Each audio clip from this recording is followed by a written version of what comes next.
If this is the future around Victor Wembanyama, we're gonna have a real problem. Hold up. About his future in this. I'm baffled. I think the Spurs are so good with Wemby, they could make the finals in the next 3 years. It's not next year, right? You don't believe that, do you? This upcoming season, no. But can I see it in year 2 and year 3? Yes. I could see Wemby pulling a LeBron. I could see a Wemby pulling a Luka, and I could see him carrying a team to the finals. You went on this run about OKC. They're going to be the dynasty of the 2020s. Yes. So for them to make a finals over the next 3 years, they would have to go through OKC to get there. It depends on matchups. Depends on matchups. You're counting on Denver to knock them out. An argument you were on the other side of earlier this podcast. You're on the other side of this argument. So based on your logic, on Denver and Houston to knock them out. So is that what the argument? Logic, you're not sold on OKC. Denver beats OKC. They're beating San Antonio. Who's three? The Rockets. Bucks get you, bro, as a second. Oh my God! What do you mean? He's been averaging 26 for the last 5 years. Bro, in 2030, he's making $61 million. That's not ridiculous. 3 years from now. That's not 3 years from now. 32% of the cap? Okay, fine. That's cool. 30% in 2028. 30% in 2026. That's fine. That's fine. That hinders them, bro. I don't care how good Victor Wembanyama is. They're not going to be able to afford to keep Devin Vassell and all these other collection of guys that might get you a play-in or a bottom half playoff team this year. I don't know if it's a bad thing. Devin Vassell is like, all right. The ceiling for this team this year is like, what would you say? Like a 5 seed? And they're not even going to be able to keep this together. They can keep this together for a couple years. They have Castle and Dylan Harper on rookie contracts. I mean, I think the Spurs are fine. I think you're looking at that contract a little bit too much. I think they are fine. I think they're fine. And this contract doesn't even bring in the fact that how the hell is this going to help develop Dylan Harper and Stephon Castle? He just comes off the bench. Dylan Harper comes off the bench. Stephon Castle needs to learn how to shoot anyway. Yeah, you just learn how to shoot with playoff pressure on you every year. Yeah, just learn how to shoot. Yes, because if De'Aaron Fox or not, if he doesn't learn how to shoot, he wasn't going to be on his team long term regardless. He has to learn how to shoot. So number 4, I have the Spurs. Number 3, the Rockets. Number 2, Denver. They still have Jokic. Number 1, OKC. That's a valid list. Luke Cornett at age 32 in 2028 is going to be making $10 million. $10 million is nothing. Did you see what Josh Giddey just got? Yeah, that's the Bulls. Like Luke Cornett, are we really believing that's the future guy next to Victor Wembanyama? Are you really fixating on $10 million? No, I'm talking about a combination of these decisions. De'Aaron Fox contract was inexplicable, and so is a Luke Cornett thing. Yeah, so you are over here hyping up Jonas Valanciunas, but you're downplaying Cornett. Cornett's better than him. The Spurs, the argument you're making over the next 3 years. No. Tell me they're how Valanciunas... They're going to be better than the New York Knicks. No, tell me how... Say that with a straight face. They will be better over the next 3 years than the New York Knicks. Tell me how Valanciunas, you believe in him, but not Luke Cornett. Give me a real logical argument about that. Because Valanciunas isn't under contract for the next 3 years. He's also not good. He's not better than Cornett. If the Nuggets we're talking about like maybe equals. Valanciunas has definitely had a better career than Luke Cornett. Defensively, Luke Cornett is so much better. You'd rather him. Oh, he's so much better. Valanciunas cannot play defense. I promise you, Valanciunas isn't getting tick in the playoffs. He's not playing. His peak will not be Jonas Valanciunas' peak. Who cares about the peak we're talking about right now? Over the next 3 years, this Spurs team will be better than the New York Knicks. That is the argument we're making. No, that's not my argument, because what I said, my argument when I made this list was, what team would I rather be? And I'd rather be the team that has fucking Victor Wembanyama.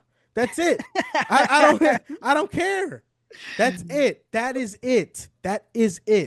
All right. Let me double check my text yesterday. Yo, I hope you were having a great week, bro. Wow, I'm such a great friend. Are we good for tomorrow? We are ranking every NBA team's future from 2025 to 2028, basing it off success in that time frame. Yeah.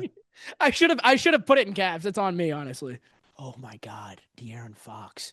He's made it to the first round before. Holy shit. Did you see what he averaged in that first round loss? Wemby doesn't have scrub. Holy shit. He's our big man of the future next to Victor Wembanyama. Why are you forgetting Dylan Harper, Stephon Castle, Devin Vassell, Keldon Johnson, Jeremy Sohan? Because these players? Dylan Harper, Stephon Castle, De'Aaron Fox can all not contribute at the same time on this roster. Why not? It's not ready to win yet. Wait, why not? They can't go.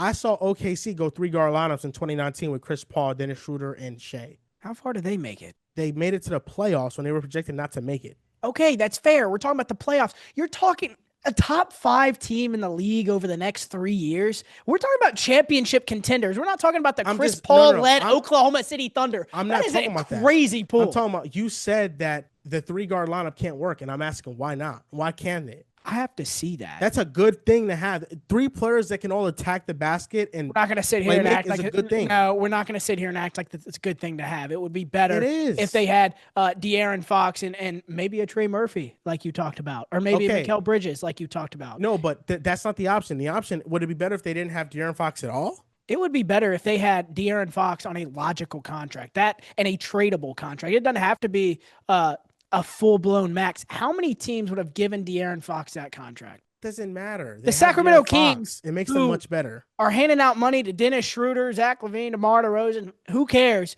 They didn't even give De'Aaron Fox that contract. It does matter who would give it to him, because my point is Fox didn't have any leverage. So if Fox doesn't have any leverage, you don't have to sign him to that. You're seeing that the Hawks do this right now. They want to sit back and wait and say, Trae Young, we're going to see how this season goes, because if you can't lead this team to success, why are we committing all these assets to you when we can move on to Jalen Johnson, when we can move on to Zachary Richer? That is what the Hawks and their strategy has been. So why can't they do it with a much lesser player in De'Aaron Fox? When you already have your franchise guy. You already have your franchise guy. Why is a conversation with you and Fox always about his contract and not about how good he is? Because it's about roster construction. The reason that the Thunder are so good and in such a good position, they draft very, very well. And yes, because they capitalized while their books were low and they didn't have to pay all of these guys, they were able to be very, very good and win a championship early. If the Spurs want to win a championship early, they don't need to have those monstrous contracts on the books. That is why OKC won a title this year. The Spurs are so good. I mean, the OKC is so good because they have Shea and 2 all-stars with him. J-Dub more so all-star than Chet. They all fit, too. They all fit. Fox fits with Wemby. Okay, Fox doesn't fit with their other 2 guards that they have drafted. The Spurs are better with Fox. No, they're better with Fox. Yes, right now they're better with Fox. Why are you thinking 5 years down the line with nobody outside of Fox is proven on this team yet? They're better with Fox. I'm thinking 5 years down the line because 32% of the cap in 2030 will hinder this. We will be talking about this contract in 2030. 3 years. No, this is a 3-year conversation. Okay, let's talk about 2028. 31% of the cap in 2028. Okay. How many players for the Spurs 3 years from now are on their books on their payroll? Dylan Harper, Stephon Castle, Carter Bryant. Okay, so all their rookie deals are still on, so that means they don't have to pay them while the De'Aaron Fox contract is still ongoing. Who they will be paying is Victor Wembanyama. Okay, that's fine if you pay him. He's generational talent. Yeah, that's absolutely fine. But if you have a combination of Fox and Wembanyama taking up 70% of your cap, what else is going to be around them? It's not going to be. It's not going to be Devin Vassell. Well, who cares? The biggest assets that they have right now are Dylan Harper, Stephon Castle, and Carter Bryant. Those are the 3 guys for the future. I think you and I both agree. You're losing sleep over Devin Vassell not being on this team. No, I'm not. What I'm losing, you and I agree that De'Aaron Fox, there is no better options out there, and they should have paid him. What we disagree on is the price. This price is so steep and so high, it will hinder them over the next 5 years. For me, that is why it is a problem. It's not that they should not have paid him. It's that they should not have given him that contract when literally they had all the leverage. For me, it's not about that. For me, it's more so about the Spurs needing an all-star next to Wemby. You just saw all of their good assets for the future are under contract in the duration of Fox's contract to where it's not going to be a conflict. It's not a big deal. If they had a roster that was in jeopardy of going above the second apron, then I would agree with you. But they don't.